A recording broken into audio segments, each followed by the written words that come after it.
berhasil rebut kembali 4 aset negara dari tangan asing. Pak SBY 10 tahun bisa apa? Ditulis oleh tim redaksi jurnal dari berbagai sumber. 4 aset asing yang berhasil direbut kembali di masa pemerintahan Presiden Joko Widodo. Sebagaimana dilansir dari terkini.id, antara lain, pertama, Freeport. Pada tahun 2018, Jokowi berhasil mengembalikan kekayaan negara, yaitu tambang keras Teluk Papua dari Freeport. Kini Freeport Indonesia menguasai saham mayoritas dari Freeport, yaitu sebesar 51%. Padahal sebelumnya Indonesia hanya mendapatkan saham sebesar 9,36% saja. Yang kedua, Blok Rokan. Aset asing di Indonesia berikutnya yang berhasil direbut kembali oleh Presiden Joko Widodo adalah Blok Rokan atau blok penghasil migas terbesar di Indonesia. Melansir CNBC-Indonesia.com, Blok Rokan dulunya dikuasai oleh perusahaan tambang raksasa dari Amerika Serikat, yaitu Chevron.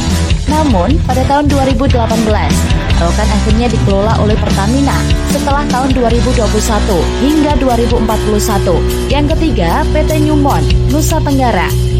PT Newmont Nusa Tenggara adalah perusahaan tambang asal Amerika Serikat yang melakukan pertambangan di daerah Nusa Tenggara Barat. Dilansir dari Merdeka.com, tambang emas terbesar di Nusa Tenggara itu kini berhasil diambil alih oleh Indonesia. Presiden Jokowi mengatakan Newmont, tambang emas terbesar di Nusa Tenggara ini diambil alih semuanya oleh pengusaha nasional.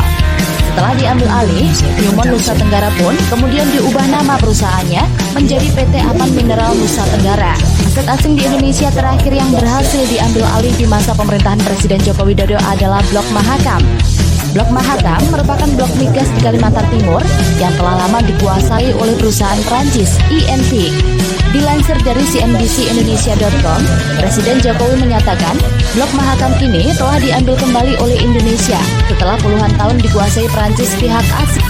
Wow, kinerja Jokowi yang begitu nyata dan menghasilkan sesuatu yang patut untuk dibanggakan. Presiden Jokowi adalah tipikal manusia yang berbakti, jiwa dan raganya untuk negeri ini. Tidak hanya sekedar berbicara mengaku patriot dan nasionalis tanpa berbuat apa-apa. Namun masih ada saja yang mencibir dan mendeskripsikan Jokowi sebagai presiden. Siapa lagi yang berkelakuan seperti itu kalau bukan tetangga sebelah yang cuma sibuk pencitraan doang tanpa bekerja keras?